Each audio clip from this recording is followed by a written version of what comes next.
It is that week of one of the biggest releases this year, and of course, I have already read it.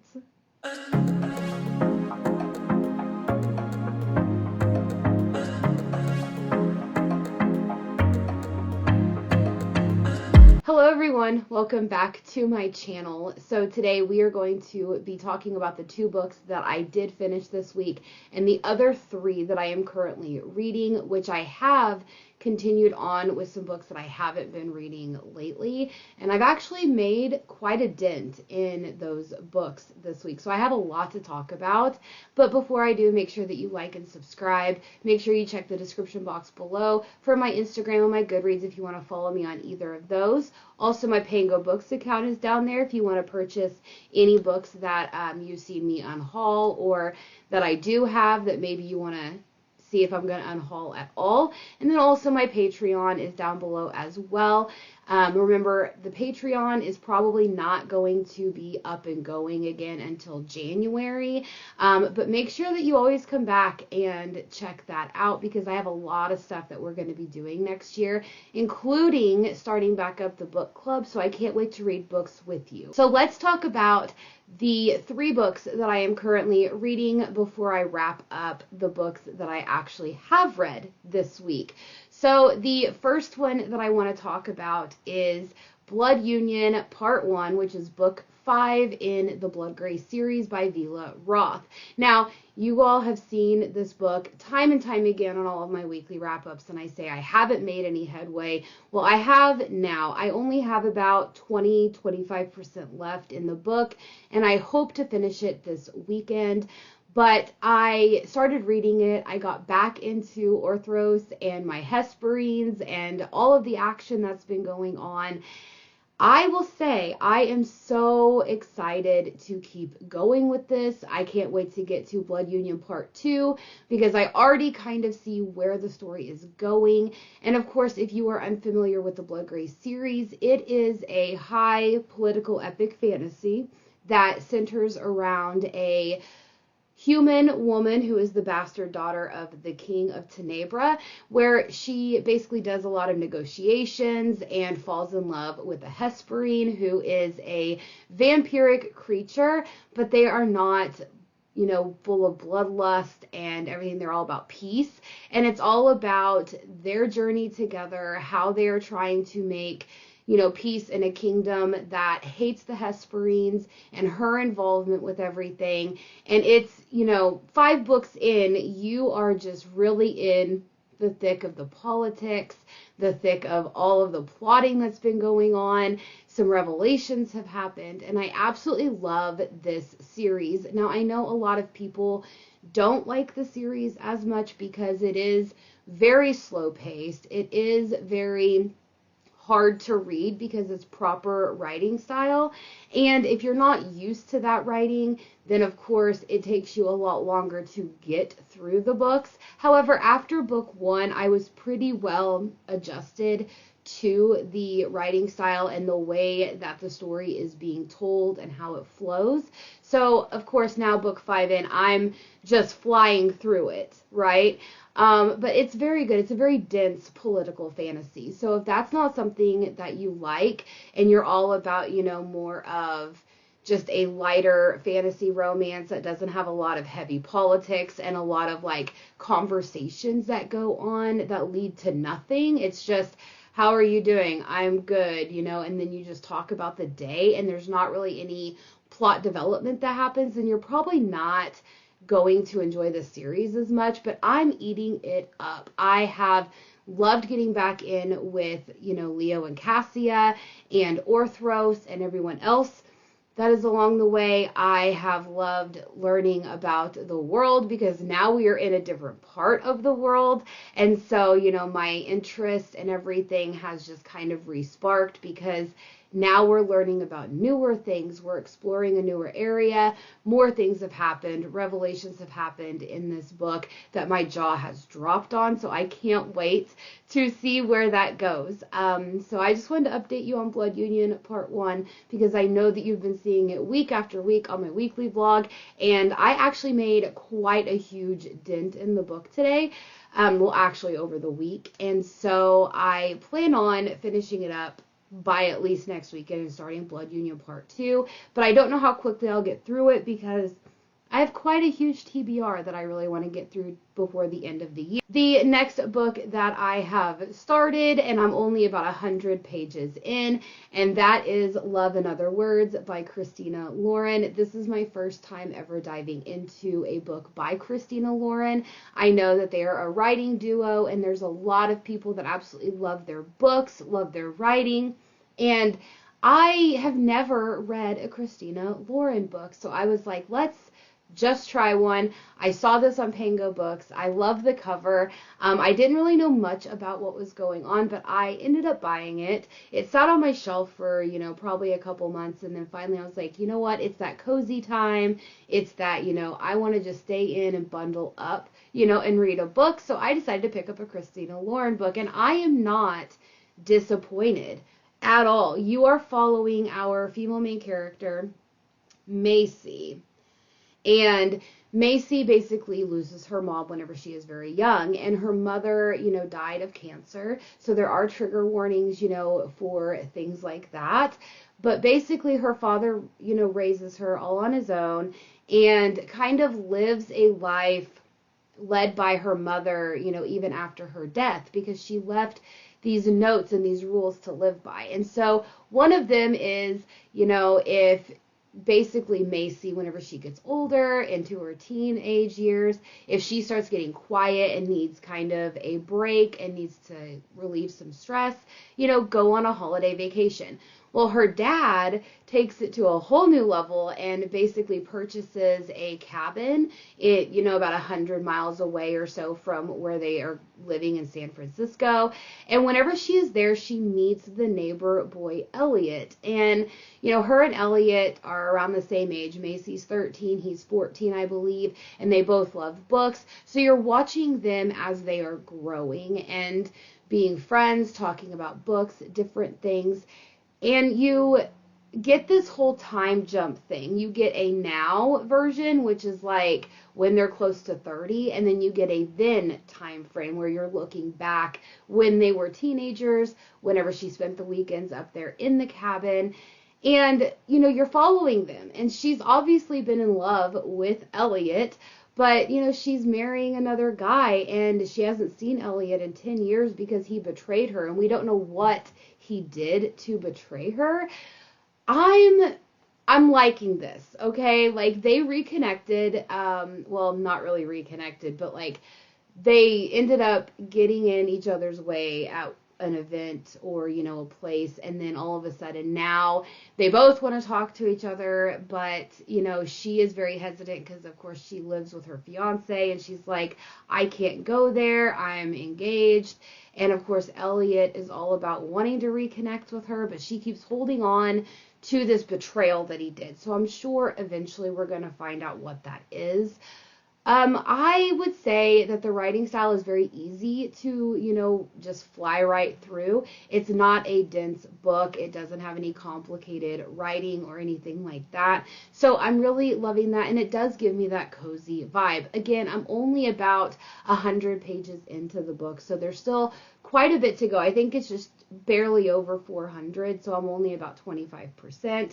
But I'm really loving it. I'm loving the then and now portrayal of their friendship and how they are now, and, the things that they're going through, and you just find a lot of stuff along the way. And, I mean, it just made me have those cozy vibes. It made me have the, the young love, the puppy love type of thing. And, it's just one of those books that takes you out of dense writing and heavy world building and stuff like that, and just puts you in a lighter mood, a more cozy mood, a, lighthearted thing. And that's what I was looking for. And so far, Christina Lauren is delivering on that. I don't know how this book is going to go. I don't even know if I would continue on with any other Christina Lauren books. But if I do end up liking this, definitely leave me a comment below and let me know any other Christina Lauren books that might be like this, because I know that they have a lot of books in their collection, and I just wouldn't know where to start if I like this one so much, where it gives you the cozy, romantic, friends to enemies to lovers type of thing. I would really like to know. So then I, have other books on hand. So I am still reading this. Hopefully I'll finish it within the next week. And then the next book that I started, that I'm only like 2 chapters in, so I can't even tell you anything about the book. It is Wild Lands by Stacey Marie Brown, which is book 2 in the Savage Lands series. I am reading book 2 in November because I am participating in Becca and the Books' monthly book club that she has, and it's called the Alpha Ho Book Club, and this was the series that was picked. So I did start it up, but then Tuesday this week came, and we already know what happened on that day, so I ended up putting it down, but I will pick it back up. But it does, kind of pick up right where the first book leaves off, and that's about all that I have for an update on that, but more next week, I'm sure, now that I'm already through the 2 books this week that I read.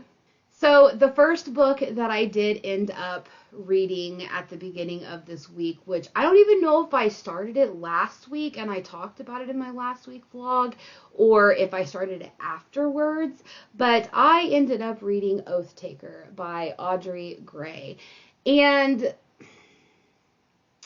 I'm not happy with it. I'm not.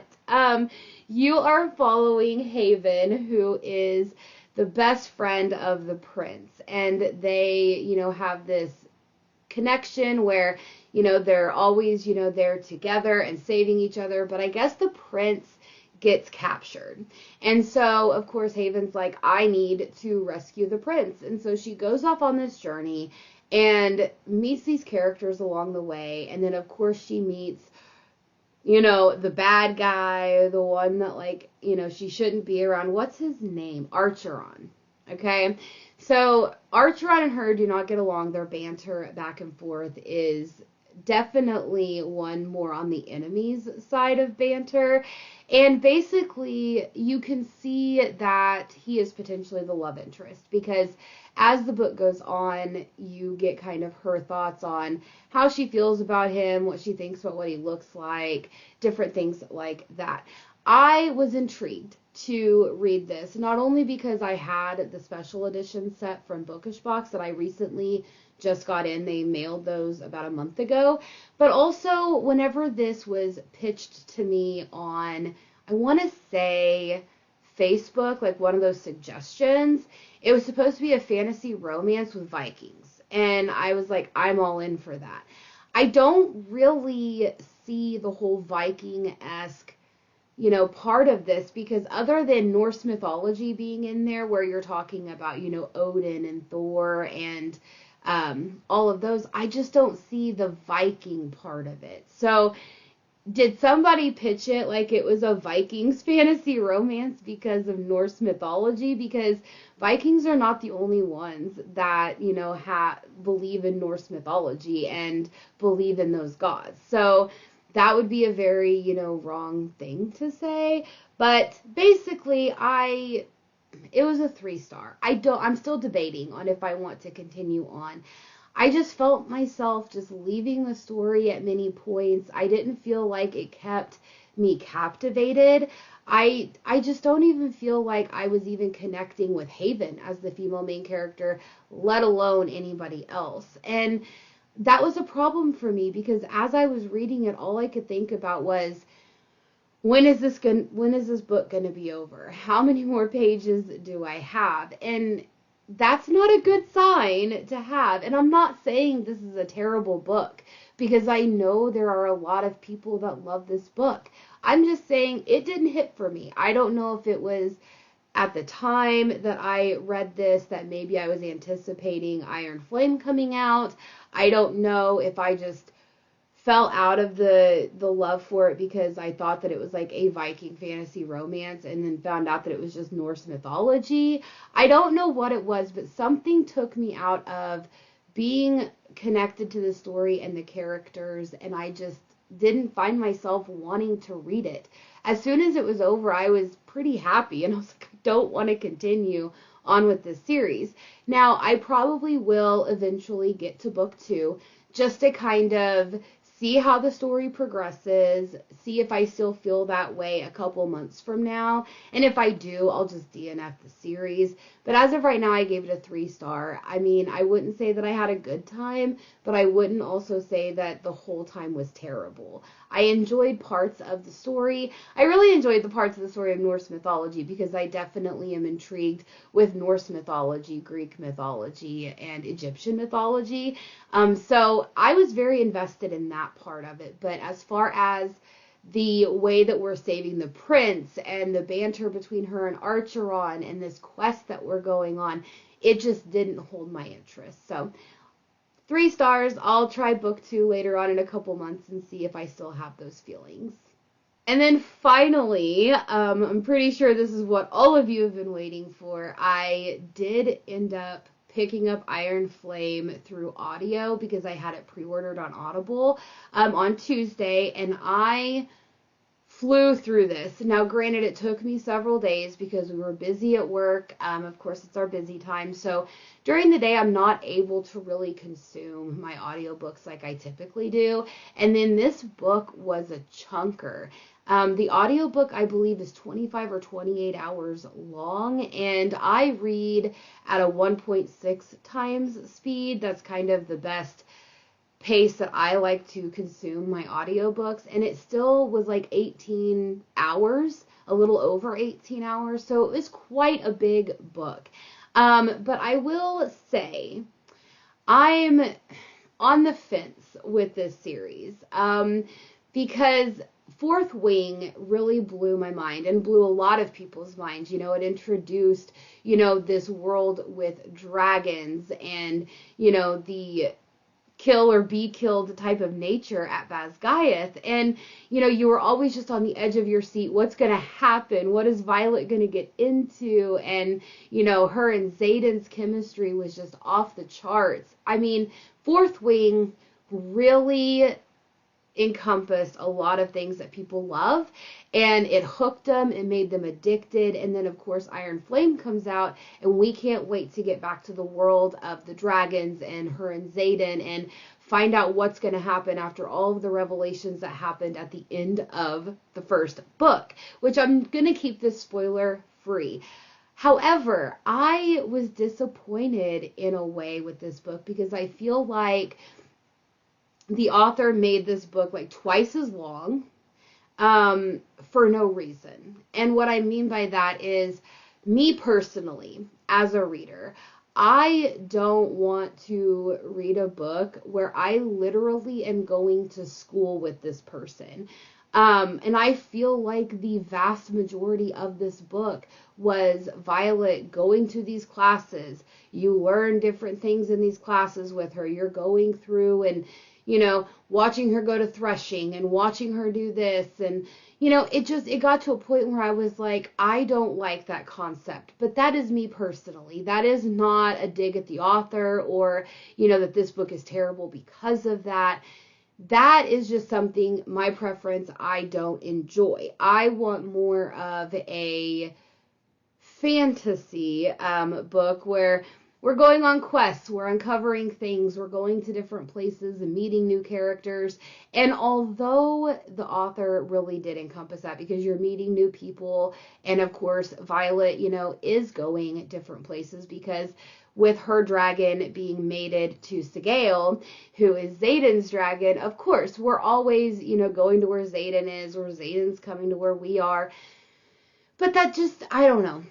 It was just kind of a thing for me. I still gave this book 4 stars. I was invested. I didn't want to stop listening to the book. I wanted to devour it as quick as possible. That feeling didn't go away. Her and Xaden's chemistry, again, is off the charts in this book. But I really like that Rebecca Yarros made it to where it's not just like, oh, they're in love and they're mates, right? She made it to where the dragons are mates, and, they have to live with that. And of course, living with that has created that chemistry between them where they really do like each other. But what did she do to Xaden? That's what I want to know. Like, sorry. What did she do to Xaden? Because in book 1, he was like alpha. He was like the, dragon rider. He just, everything about Xaden, right, was just amazing in book 1. And then in book 2, you get this Xaden at least for the first half of the book. I can't really say much after that. But the first half of the book is more like, I want you to love me, Violet, and, I'm not going to kiss you until you tell me to. I'm not going to do this until you tell me you love me. Like, I just felt like she made him more of a marshmallow in this book, at least for the first half. Now, of course, Xaden is Xaden. He has his secrets. He has things, that he can't tell Violet. And of course, that wars with Violet's feelings because she wants him to be open and honest, and he can't for whatever reason. But things come out. The story does progress.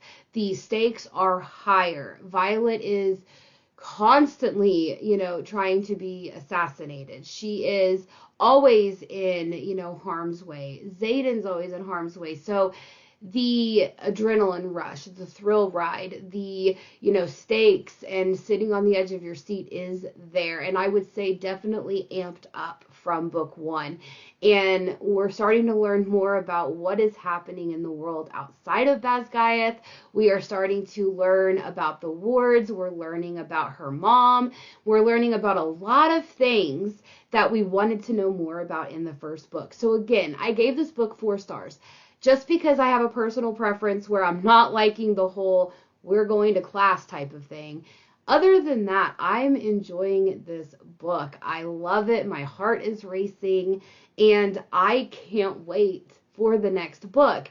I just feel like the next book needs to be less schoolery and needs to be more of the war. It needs to be more of what they're going to do to accomplish, the winning of this so no one dies. I want more of, the fighting with the dragons. I want more of that. I don't want any more school. So I'm hoping that is not something that continues to happen. So those are my thoughts. If you haven't read Iron Flame yet, if you are still waiting for your copy to come in, pick it up on audio. I will say that the audio version is by far amazing.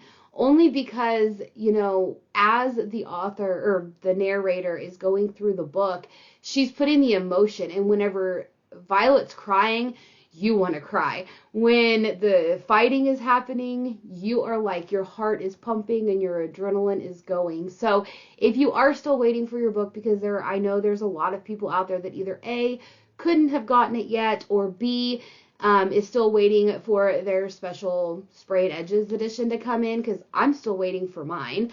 Definitely pick it up on audio. Like I said, it is a whole new experience that you would actually enjoy. I think the narrator does an amazing job. So those are my thoughts on that. I can't wait for book 3. Can't wait to see where we're going with this story. I would say that from the high from book 1 going into book 2 of this series, I feel like some people are going to find it a little bit of a disappointment, but not too much to sway you from want to keep going. I still believe this is going to be a phenomenon, and I still believe that book 3 is going to sell out very quickly because it is still a very good book.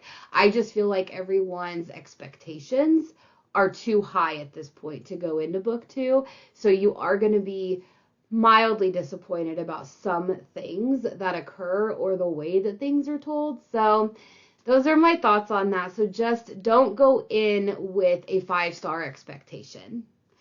So those are all the books this week. I'm just going to wrap this up. I know this is quite of a shorter video, but I want to get back into Blood Union Part 1. I want to get back to Leo and Cassia. I need to get through that book. It's revigorated my love for it, and I just can't wait to see what's going to happen. So I will see you all next week. Make sure you check my description box below for any of those links.